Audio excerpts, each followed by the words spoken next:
दोस्तों, आज हम आपको उत्तर प्रदेश के कानपुर शहर की एक ऐसी कहानी सुनाने जा रहे हैं जो न सिर्फ चौंकाने वाली है, बल्कि यह भी बताती है कि इंसान का लालच और विश्वासघात कितना खतरनाक हो सकता है। यह कहानी है राजेश गौतम की, एक ऐसे शख्स की जिनके पास पैसों की कोई कमी नहीं थी, समाज में इज्जत थी और एक खुशहाल परिवार था। लेकिन 4 नवंबर 2023 को एक ऐसी घटना घटी जिसने उनके परिवार को पूरी तरह से तहस-नहस कर दिया। तो आइए इस कहानी की शुरुआत करते हैं। कानपुर शहर के दिल्ली सुजानपुर इलाके में एक छोटी सी बस्ती है जिसे कोयला नगर कहा जाता है। इस बस्ती की एक गली में एक बड़ा सा घर था जो दूर से ही अपनी शान बघारता था। इस घर में राजेश गौतम का परिवार रहता था। राजेश गौतम एक सरकारी अध्यापक थे। उनके पास न केवल एक सम्मानजनक नौकरी थी, बल्कि 45 करोड़ रुपए की संपत्ति भी थी। कुछ संपत्ति उन्हें अपने पिता से विरासत में मिली थी और बाकी उन्होंने अपनी मेहनत और दिमाग से कमाई थी।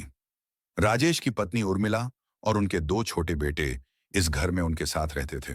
दोनों बच्चे स्कूल जाते थे और पढ़ाई में भी अच्छे थे। बाहर से देखने पर राजेश की जिंदगी बिल्कुल परफेक्ट लगती थी। दिन में वे स्कूल में बच्चों को पढ़ाते और बाकी समय प्रॉपर्टी डीलिंग और रियल एस्टेट के काम में लगाते। इलाके में उनकी इतनी इज्जत थी कि लोग उन्हें सम्मान की नजर से देखते थे। हर सुबह राजेश का एक रूटीन था। वे मॉर्निंग वॉक के लिए निकलते थे। कई बार अपने दोनों बेटों को भी साथ ले जाते और कोयला नगर के आसपास के पार्क या सड़कों पर टहलते।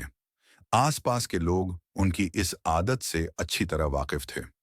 लेकिन दोस्तों, यही रूटीन उनकी जिंदगी का सबसे बड़ा खतरा बनने वाला था। 4 नवंबर 2023 की सुबह ठंड का मौसम था और हल्की धुंध ने कानपुर की सड़कों को ढक रखा था। सड़कें लगभग खाली थीं और बस इक्का दुक्का गाड़ियां ही नजर आ रही थीं। रोज की तरह राजेश गौतम सुबह 6 बजे घर से निकले। इस बार उनके बच्चे उनके साथ नहीं थे। वे अकेले ही टहलते हुए स्वर्ण जयंती विहार इलाके की ओर बढ़ गए, जो उनके घर से ज्यादा दूर नहीं था। सुबह के 6:30 बजे चुके थे। तभी अचानक एक तेज रफ्तार से आती हुई मारुति इको कार ने राजेश को जोरदार टक्कर मार दी। टक्कर इतनी जबरदस्त थी कि आसपास के लोग दहल गए। ऐसा लगा जैसे कहीं बम फट गया हो। राजेश उछलकर 20 फीट दूर एक पेड़ के पास जा गिरे। उनके सिर से खून बहने लगा और हाथ पैरों में गंभीर चोटें आईं। लेकिन दोस्तों, कहानी यहीं खत्म नहीं होती। जिस कार ने टक्कर मारी वह इतनी तेज थी कि ड्राइवर उसका नियंत्रण खो बैठा। गाड़ी सीधे एक बिजली के खंभे से जा टकराई और उसका एक टायर फट गया। उसी पल ड्राइवर गाड़ी से बाहर निकला और बिना पलट कर देखे वहां से भाग खड़ा हुआ। दूसरी ओर राजेश सड़क किनारे बेसुध पड़े थे और उनकी हालत बेहद नाजुक थी। इस हादसे को देखने वाले कई लोग वहां मौजूद थे। उन्होंने तुरंत दौड़कर राजेश को देखा और पहचान लिया कि यह वही राजेश गौतम है जिन्हें इलाके में सब जानते थे। किसी ने फोन उठाया और राजेश के बड़े भाई ब्रह्मदीन गौतम को खबर दी। उसी दिन राजेश का भतीजा कुलदीप गौतम, जो भारतीय नौसेना में ऑफिसर था, छुट्टी पर घर आया हुआ था। उसे घर पहुंचे अभी 2 मिनट भी नहीं हुए थे कि यह दुखद खबर मिल गई। ब्रह्मदीन और कुलदीप तुरंत घटनास्थल की ओर दौड़े, लेकिन तब तक पुलिस वहां पहुंच चुकी थी और राजेश को अस्पताल भेजा जा चुका था। दोनों सीधे अस्पताल भागे, लेकिन वहां जो खबर मिली उसने सबके होश उड़ा दिए। डॉक्टरों ने बताया कि अब राजेश इस दुनिया में नहीं रहे। पुलिस ने शव को पोस्टमार्टम के लिए भेज दिया। जब यह खबर राजेश की पत्नी उर्मिला तक पहुंची तो वह जोर जोर से रोने लगी। घर में मातम छा गया। उनके 2 छोटे बच्चों के सिर से पिता का साया हमेशा के लिए उठ चुका था। हर कोई गहरे सदमे में था। लेकिन दोस्तों, यहीं से कहानी में एक नया मोड़ आता है। चश्मदीद गवाहों ने पुलिस को बताया कि एक तेज रफ्तार मारुति इको कार ने राजेश को टक्कर मारी और फिर बिजली के खंभे से टकरा गई। पुलिस ने गाड़ी को बरामद कर लिया, लेकिन जब उसका रजिस्ट्रेशन नंबर चेक किया गया तो पता चला कि नंबर प्लेट नकली थी। इसके बाद पुलिस ने आसपास के सीसीटीवी फुटेज खंगाले। फुटेज में साफ दिखा कि एक कार तेजी से राजेश की ओर बढ़ी और उन्हें टक्कर मारकर खंभे से जा टकराई। लेकिन फुटेज पूरी तरह स्पष्ट नहीं थी। शुरुआती जांच में सब यही समझ रहे थे कि यह एक साधारण सड़क हादसा है। लेकिन राजेश का भतीजा कुलदीप गौतम, जो नौसेना में ऑफिसर था, इस बात को मानने को तैयार नहीं था। उसके दिमाग में कई सवाल उठ रहे थे। सुबह सुबह सड़क लगभग खाली थी। राजेश हमेशा किनारे किनारे चलते थे। फिर गाड़ी ने उन्हें सीधी। कुलदीप ने खुद अपनी जांच शुरू की। उसने आसपास के सीसीटीवी कैमरों की फुटेज इकट्ठा की और घंटों तक उन्हें बार बार देखा। आखिरकार एक ऐसी तस्वीर उसके सामने आई जिसने सब कुछ बदल कर रख दिया। फुटेज में साफ दिखा कि हादसे वाली जगह से थोड़ी दूरी पर एक सफेद वैगन आर पहले से खड़ी थी। जैसे ही राजेश वहां से गुजरे, वह गाड़ी धीरे धीरे उनका पीछा करने लगी और फिर अचानक एक काली मारुति इको कार तेजी से आई और राजेश को टक्कर मार दी। टक्कर के बाद ड्राइवर इको कार से बाहर निकला और उसी वैगन आर में बैठकर वहां से भाग गया। यह सब देखकर कुलदीप को पूरा यकीन हो गया कि यह कोई हादसा नहीं, बल्कि एक सोची समझी साजिश थी। उसने यह फुटेज घर वालों को दिखाया। सब हैरान थे। जब राजेश की पत्नी उर्मिला को यह बात पता चली, तो वह तुरंत एडीसीपी ऑफिस पहुंची और वहां एक चौंकाने वाला आरोप लगा दिया। उसने कहा कि राजेश की हत्या उसके जेठ ब्रह्मदीन और भतीजे कुलदीप ने प्रॉपर्टी के लालच में करवाई है। लेकिन दोस्तों, क्या यह आरोप सच था या इसके पीछे भी कोई और गहरा राज छिपा था? उर्मिला के इस आरोप ने सबको हिला दिया। वहीं कुलदीप और ब्रह्मदीन को गहरा सदमा लगा। वे तो अपने भाई और चाचा की मौत का सच ढूंढ रहे थे और अब उन पर ही इल्जाम लग रहा था।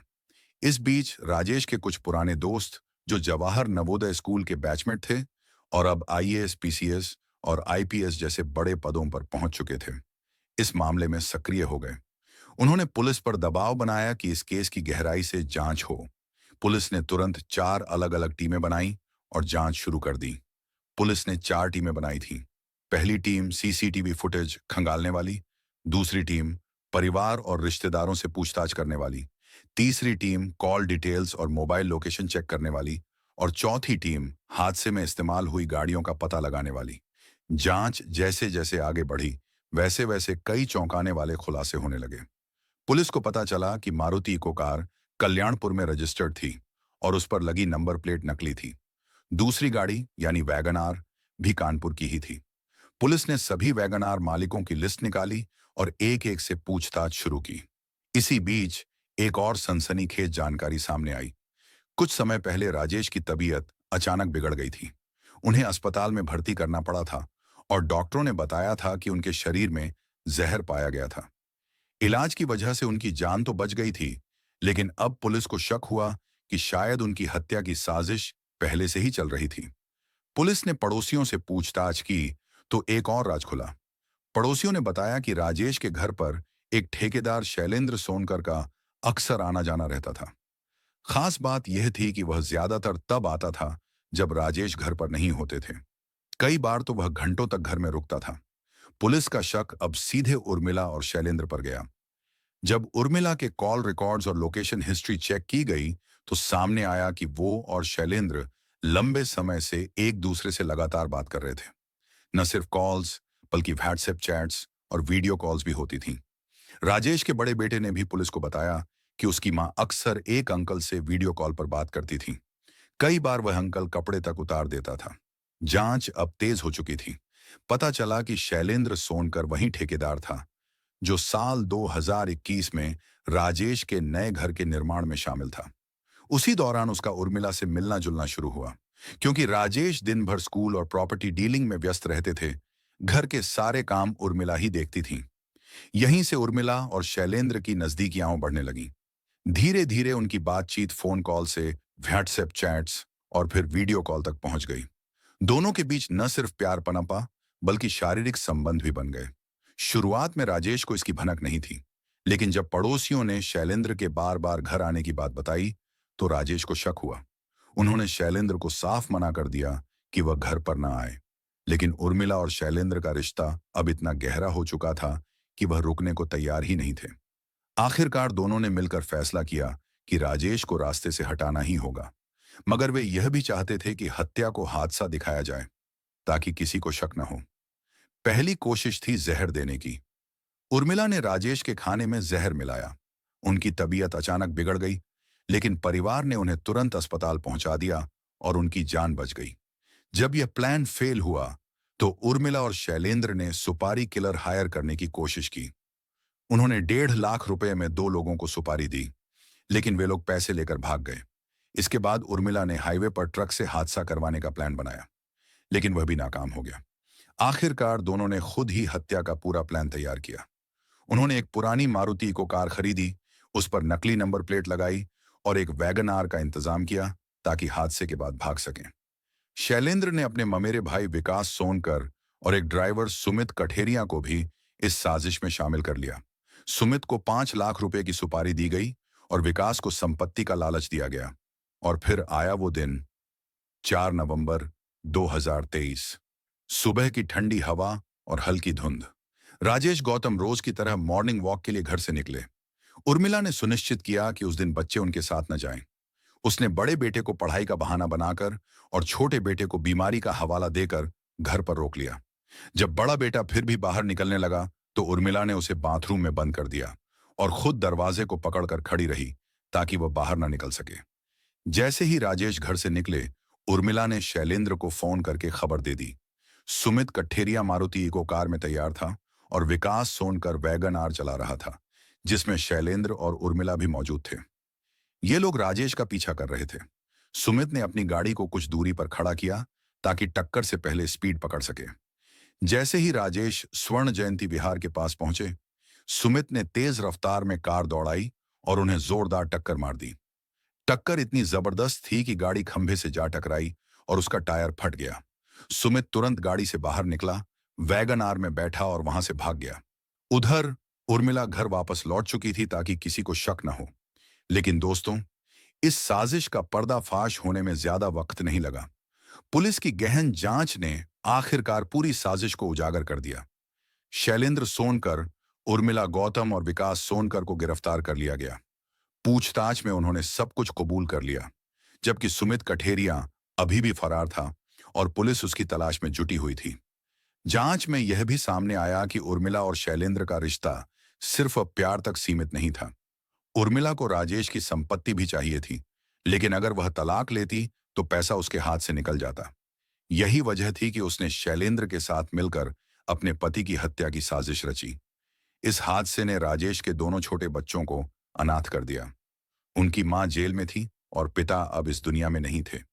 राजेश के बड़े भाई ब्रह्मदीन ने वादा किया कि वह इन बच्चों की परवरिश करेंगे, उन्हें पढ़ाएंगे लिखाएंगे और कभी अकेला महसूस नहीं होने देंगे। दोस्तों, यह कहानी हमें एक बड़ा सबक देती है कि लालच और विश्वासघात कितना खतरनाक हो सकता है।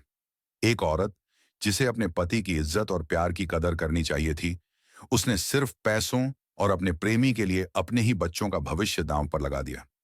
दोस्तों, इस कहानी को सुनाने का मकसद किसी का दिल दुखाना नहीं, बल्कि आपको सतर्क और जागरूक करना है। यह कहानी हमें यह भी बताती है कि विश्वास और रिश्तों की नींव कितनी नाजुक होती है। अगर आपको यह कहानी पसंद आई तो अपने विचार कमेंट में जरूर लिखें। साथ ही यह भी बताइए कि आप ये वीडियो कहां से देख रहे हैं। अगर हमारी मेहनत आपको अच्छी लगी हो तो इस वीडियो को लाइक करें, अपने दोस्तों के साथ शेयर करें और हमारे चैनल को सब्सक्राइब करना न भूलें। बेल आइकन दबाएं ताकि हमारी हर नई कहानी आप तक सबसे पहले पहुंचे। धन्यवाद और फिर मिलेंगे एक नई कहानी के साथ। तब तक सावधान रहें, सतर्क रहें और अपना व अपने परिवार वालों का ख्याल रखें।